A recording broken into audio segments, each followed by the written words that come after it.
Hey again, everyone. Welcome back to another episode of Speaking of Sundara, where I talk about Sundara Dawn of a New Age, my fantasy RPG setting. This week, I wanted to touch on something that's been a part of several other videos that I've mentioned several times, writing blogs about this particular setting, but I didn't really have a name for it until I was recently featured over on Manufactured Myth on Legerdemain with Matt Yancic, so thanks to him for giving me the term, and if you haven't followed that channel yet, I highly suggest you do. But the term that he came up with, and that I'm now stealing and using for my own, is that Sundara is basically a modular RPG setting, and it's very similar to, as I've called it before, Lego pieces for your game. But it's something that I've seen a couple of folks do before, but I haven't really seen it as a wide-ranging trend, and I figured I'd talk about why we chose to do it that way, and why I'm probably going to have to keep doing it that way, rather than releasing larger books and larger things like you see other bigger games doing. But to go all the way back to the beginning, for folks who are used to RPGs, which I'm assuming is most of us watching this particular channel, usually what you do is you get a big full game book, and with that big full game book, you get a big full game world. Whether it's the Forgotten Realms for Dungeons and Dragons, or Galarian for Pathfinder, or etc., etc. And these give you, a history of the world, and they give you all of the nations and the countries and the major organizations and all of those things. And then, if that game or if that setting gets popular, you get expansions for it. And the idea is that people buy the expansions because they like the key world, or they'll see an expansion and it's fun, and then they invest in getting the rest of the game that's come out already. Now, with Sundara, I didn't really have a big, grand, sweeping vision of what I wanted to do for a game. As I've mentioned before, it was kind of created by accident as far as settings go. But it did well enough when I started coming out with Ironfire and the other cities, and then we moved on into species, and now we're sort of in an unofficial organizations and groups section. But because Azukail Games is a relatively small producer, and because I myself am doing this as a one-man show, it's just me,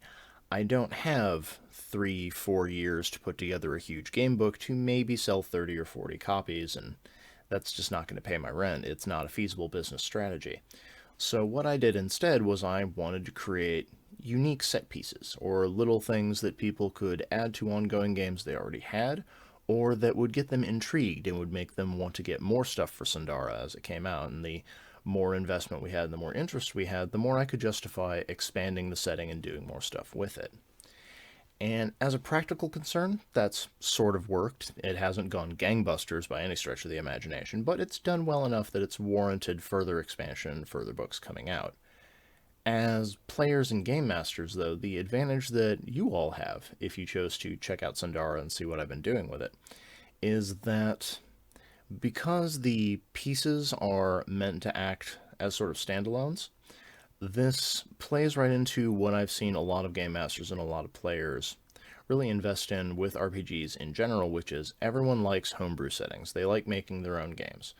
I have found the longer I've been a part of this hobby, the more in the minority I seem to be as someone who really likes pre-made settings, who doesn't want my game master making everything from scratch. Sometimes that's great, sometimes it's not. It's going to vary based on how good of a world builder someone is and how much what they're doing hits your Goldilocks zone. So what I really wanted to do with Sundara as a whole is my goal has been to provide pieces or ingredients for a game master to sort of add to what they have going on, to build around what they're doing, if they don't want to take the setting as a whole and use everything I've made for it. So as an example, I mentioned Ironfire, the City of Steel. It was the first installment in the setting, so as such it doesn't really have any other connecting pieces. There's not really anything else tying it to what's going on in the greater setting as a whole. And that makes it perfect for someone who just needs a big industrial city full of potential plot hooks and that has its own flavor and that isn't really a centralized part of a greater whole. So you could just, boop, take that piece and set it down in your game world, either as a hub for where your adventures start and people can kind of arrange out from there, or if you've already had your players going through, the wilderness or smaller towns, and you want to take them to the big city so they can cash in their treasure or get new, unique items, Ironfire is there just for that purpose.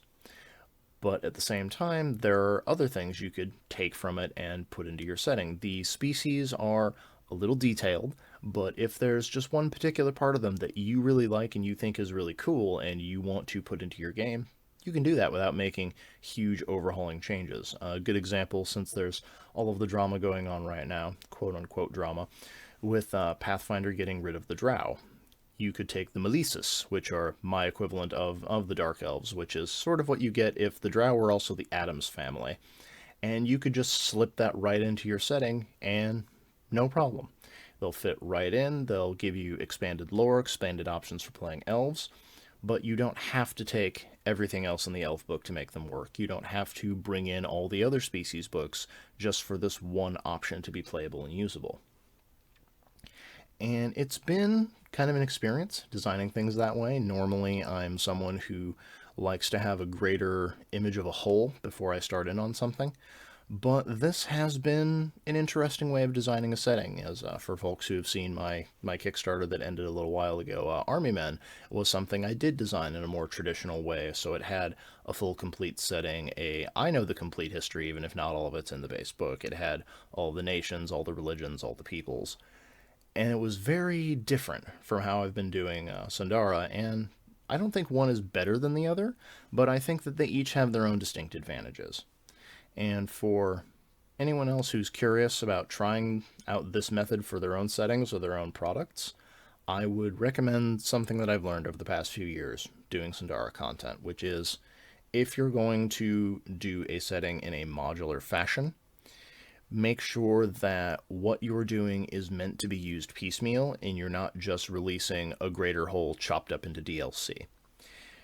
It's one of the major advantages that Sundara has provided me of if I have an idea or if I think something is neat or cool for the setting and I release it and no one is really interested in it, I'm not married to making that a central pull going forward for things I have to build around. But on the other hand, if I release something that was just kind of a throwaway detail or something I just thought was neat, and that happens to be what people latch onto or people really like, now I have the advantage of being able to incorporate that in a more centralized way. Or I have the ability to change the kind of content I'm releasing to sort of meet with what is popular among the audience. And as a good example of the Towns of Sundara, it's probably the most popular supplement we've had as far as sales go for the entire thing. And part of that was being Deal of the Day, but it is not the only Sundara book that's been Deal of the Day. And the takeaway lesson I had from that is a collection of small towns, some of which are connected to bigger cities or which are connected to each other, but you don't necessarily need to have that to make them work, was a really popular idea. So it's very likely that we'll get more cities of Sundara going forward, or maybe we'll do towns, villages, etc., etc. And so being able to look at what people want, what people will use, is very helpful in the small scale rather than investing a lot of time and a lot of energy into something that maybe flops. If I release a Sundara book, for instance, Sellswords of Sundara, didn't do huge numbers. It's still moving copies every now and again, but the takeaway I had from that was while the idea was cool and lots of the archetypes and subclasses I made were fun, that didn't really light a fire under anybody. But because of the way the things are released, I'm not now contractually obligated to do another 3 or 4 books like that people aren't really going to want to pick up. Or I didn't spend a lot of time doing 3, 4 times as much text only to find out that this isn't really what people are interested in. And so it gives you that flexibility and the ability to pivot from one thing to the other relatively quickly, especially if you're doing regular releases. The difficulties, of course, with a modular setting are that it's difficult to get people very invested in the whole, but if you can tickle that interest and get people to keep picking up supplements as they come out, then you have the ability to bundle it, you have the ability to do more popular ones as deals to try and get people into the setting, to get them curious as to what else is going on. And I've said it before and it feels kind of pretentious because I am not at the level the studio operates at all, but it has a bit of a Dark Souls strategy to it of even if you have an overarching story, an overarching theme for your setting, your plot, etc., you can kind of keep it in the background, and if people read between the lines and they pick up on it, good for them, but it's not necessary to what you're doing as a whole to really make the project work. And it's something that I think has been, I won't say a saving grace of Sundara, but it's something that has been keeping me interested. I've been putting little plot nuggets into the history, little building blocks that game masters can use, or that I can revisit later if it turns out people either didn't pick up on it, or if people did pick up on it and they think it was really neat and they want me to expand on it. A perfect example of this is what happened to the Forgotten Prince in Maud's City of Bones, which, for those who didn't pick it up, is a former ruin in the desert that has been rediscovered, cleansed, and is now a place people can live again thanks to the efforts of the Silver Wraiths Necromancers Guild. But that's kind of my ramble for how I've been doing Sundara, what term I'm using for it now that Matt was kind enough to give me a term that I think really works, and why I think you all should check it out, especially if you're a game master or a player who is not used to grabbing other people's settings. They're used to just making everything on their own. Maybe try a couple of pre-made ingredients this time, see whether it really works for you. And that's all for this week, I suppose. If you have any particular topics that haven't been covered, like either in Sundara or about it thus far, or if there's anything you'd like to see for future releases, anything you'd like to see added to the setting, please let me know. And till next time, happy gaming, everybody.